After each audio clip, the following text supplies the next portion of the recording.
Hi, and welcome to our diaries. I am Nash, and you can call me Nash. Come paint this painting with me.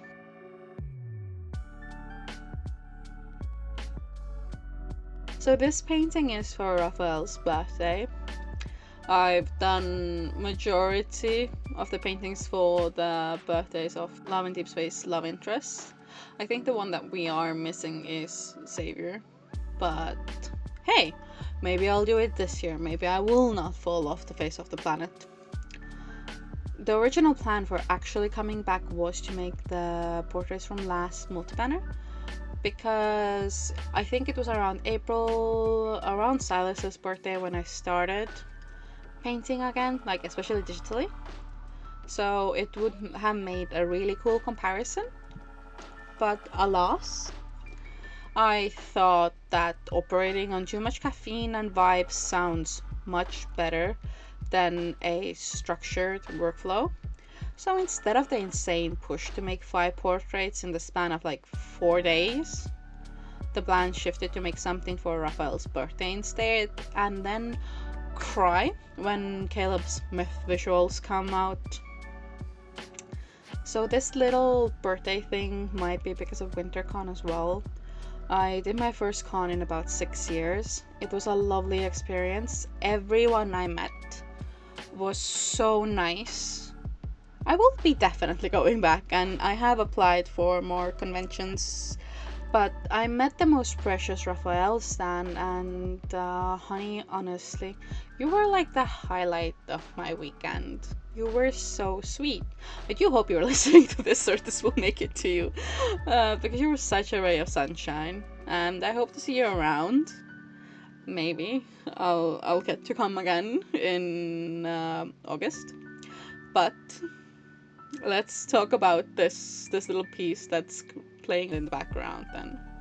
My initial goal was to create 2 pieces, and to be honest, it started off on such a good leg, but it will unravel, you'll see. That said, I do feel like one of the things I need to mention right now is that I am not a teacher. I am still studying art. I'm learning a lot about my own process and everything. I can give you nuggets of knowledge here and there, but I am not gonna be creating in-depth tutorials. There are so many great tutorials out there that, please, there are resources. Let's use the resources that are. My only value proposition is that I make decently pretty pictures and I can yap a lot. I thought that taking you on this journey with me and showing you the process and explaining some of the things might be more interesting than just showing this perfect piece of art that comes out. Most of my projects, I tackle this in 3 parts. There's the vibe, the reference, and the final product, and maybe a bit of a reflection that runs through all of these. This truly is just kind of the start of every project that I do. I kind of get the feel for what I want to create and what is still in tune with the material that I'm creating from. Kind of canon, kind of my own canon. You know, that's how it goes. But do I overanalyze everything as I'm working on these things? Absolutely. So for this piece, much like with others, I'm purely going off of the lore and the vibe here and there, and of like what I've picked up from him. Maybe this is like my version of him, because I find him kind of annoying and cocky. Anyhow, a part of my initial thought as well, because I am so overwhelmed where to start from again, was to skip this, as I was mentally preparing myself for the 3rd myth. But I think I've been mentally preparing myself for the 3rd myth since January. And like, I know it comes with a massive workload and I don't have a lot of time and there's a lot to do, so my nerves are like on such a high. But as the multi-banner was ending and we were like shifting into this, I was like, you know what? if my inner voice is screaming at me to do it, I might as well do it. I went in kinda of the bare minimum of the birthday collaboration knowledge and kind of the teaser pictures here and there before the actual teaser came out, and I had already decided that okay, I'm gonna tackle this birthday piece.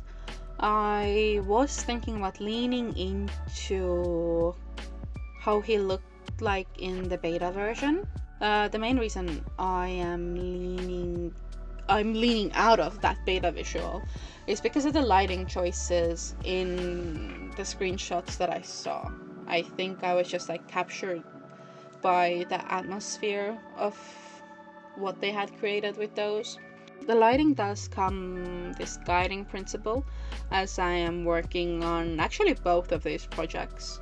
And maybe leaning into this lighting aspect was my undoing in the end as well.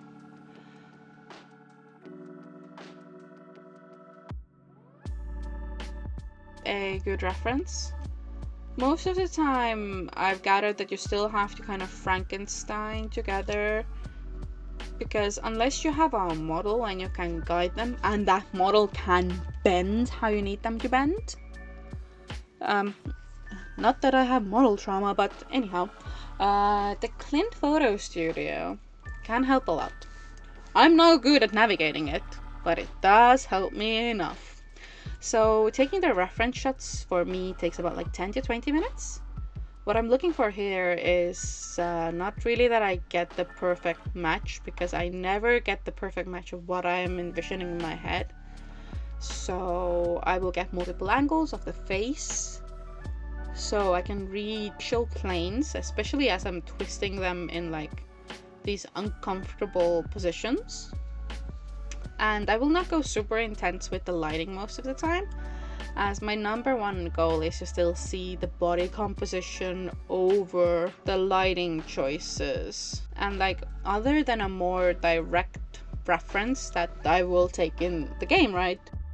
The side I am looking at other things as well. So building a mood board. For this, it's sometimes 2 to 10 pictures, but it depends on the project.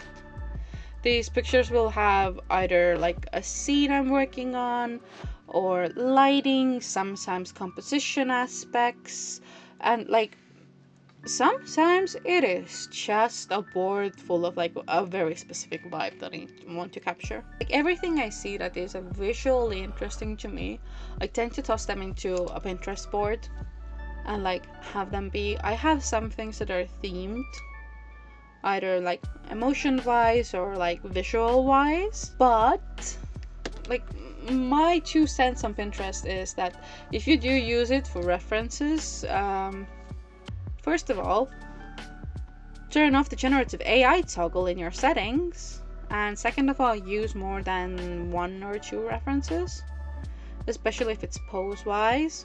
If you want to go one-on-one, use royalty-free websites. There's a bunch of them out there. I know a few off of my head, but I don't want to drop them here. We can... You know what? If you have a place that is good for building a picture bank, why don't you drop it in the comments? And we'll discuss it there, and maybe I will think... oh my god, who would have thought? Maybe I will look more into these picture banks, because references are a really great tool. I think we will be talking about references at some point. So me at the start of this video saying I will not teach, me at the middle of this. You know what? References and visual libraries. But anyhow.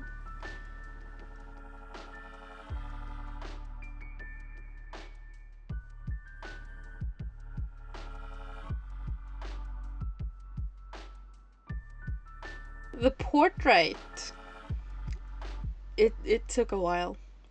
I haven't done much recently, and it clearly shows. As like, okay, straight up portraits are easy, they don't take that long. I think it's like the middle of the road is around 5 hours to get one portrait done. And That is something I consider like a quicker portrait. Not the quickest. There are some faces that are easier.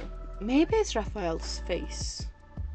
I always do seem to struggle with him more than with some of the others. Anyhow,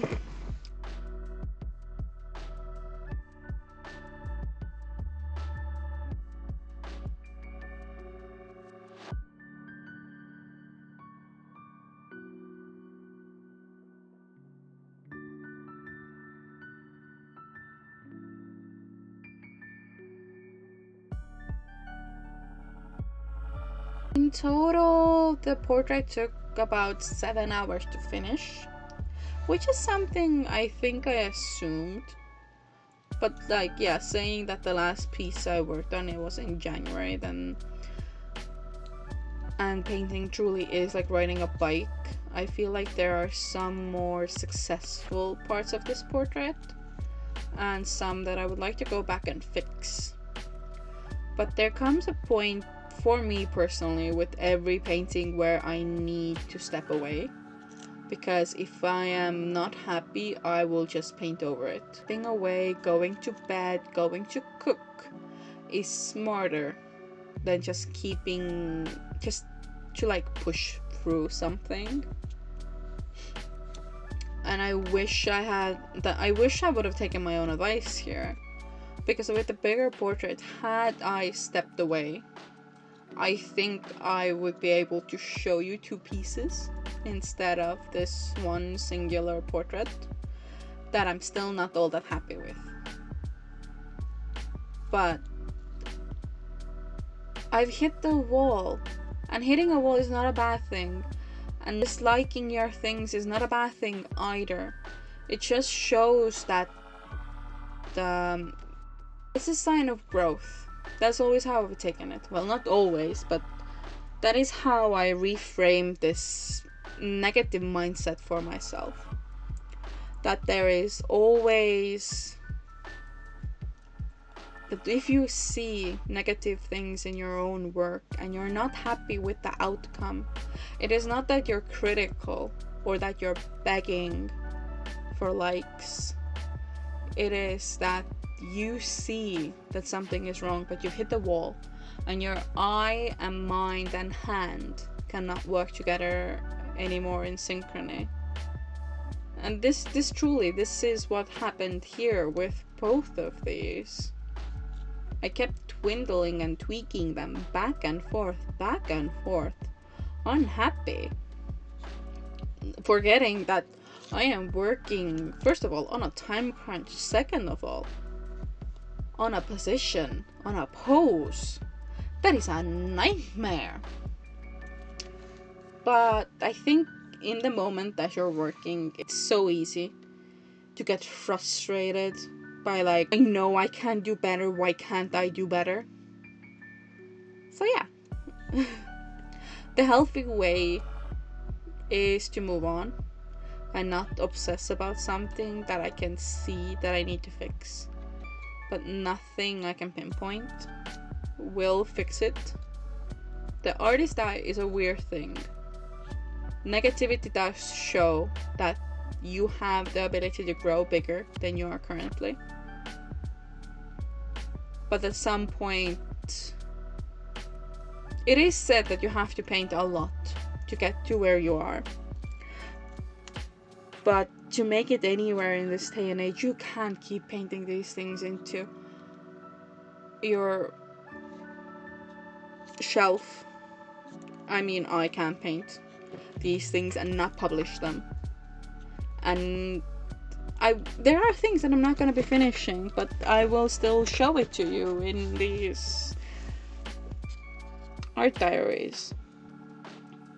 Because creating a cohesive piece of art takes a while, and creating one singular thing, sometimes you mess up, sometimes you have to pivot. You have seen it in this portrait as well. I will pivot, I will go back. And like a reminder, this is 7 hours cut down. I'm just showing the most interesting bits. There were times where I just like painted over a section of the face and started over again. And that is fine. It's just part of the process. I am very tired of everyone everywhere showing perfection. And this is not perfection. This is a work in progress. That's all it is. I am kind of bummed that I didn't get to finish the bigger piece, but I'm not gonna be thinking about it too much. I'm gonna be shelving this for a while. If there's a base idea, maybe I can take it like somewhere at some point. The thing is, I haven't painted in a while. I was very over ambitious with what I can do and what time frame I can do, and I took a bigger bite than I should have, and I got into very specific visual ideas here that I couldn't deliver because I just couldn't, whatever the reason may be. I don't need a justification, it just can't happen like that.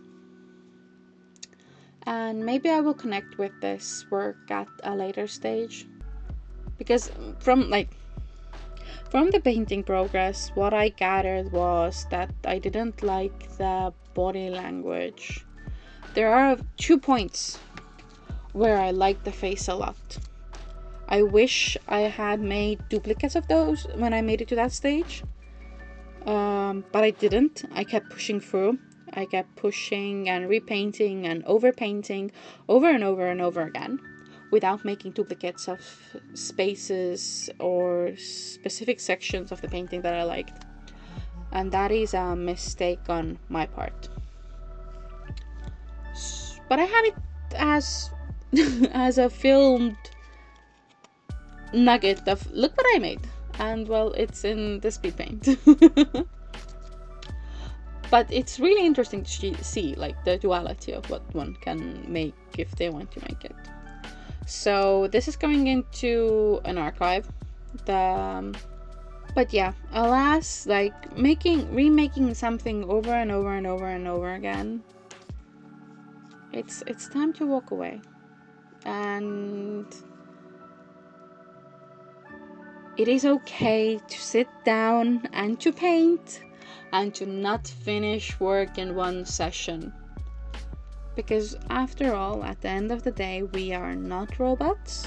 We are just humans, and it's okay. Apparently the average output of an artist is 25 to 50 pieces a year. So if I take the bare minimum and it's 25, I've already done 2. But anyhow, this larger piece will be going into my archive of unfinished works. Maybe I'll pick it up later at some other day. Maybe it will still stay in the archive for years to come. Who knows? I'm deciding not to stress about it, because if I start stressing about it, I will feel guilty and I will want to not post anything. I will not want to do anything. So it's better to live and let go than to keep blindly pushing forward and hurting myself with my own mentality. But you know what? I have one last thing. We did go through the 3 stages of discussing these 2 works, and it's not as structured as I probably would like it. Yet again, this is my first long format video. It is not a video essay, it's just kinda a rambling art diary.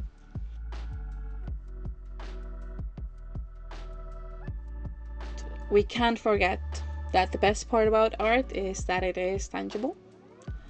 And what I realized is that I forgot how much work I actually made last year. So I made the executive decision to print out everything I finished this year. And as someone who spent 4 years in a painting studio surrounded by physical paintings, just printing out a piece makes me happier than it should. But if you would like to see my work in your hands or on your walls, it is available on my shop. And with that, it's the end of episode 1. With love, Nash. P.S. Life is so much easier when you don't have to set everything up to film. Good God, like con prep was amazing. And the other thing is, you can't have too much footage because this was like 5 to 6 hours of footage and I cut it down for 4 hours and I hated myself because everything seemed important. Bye!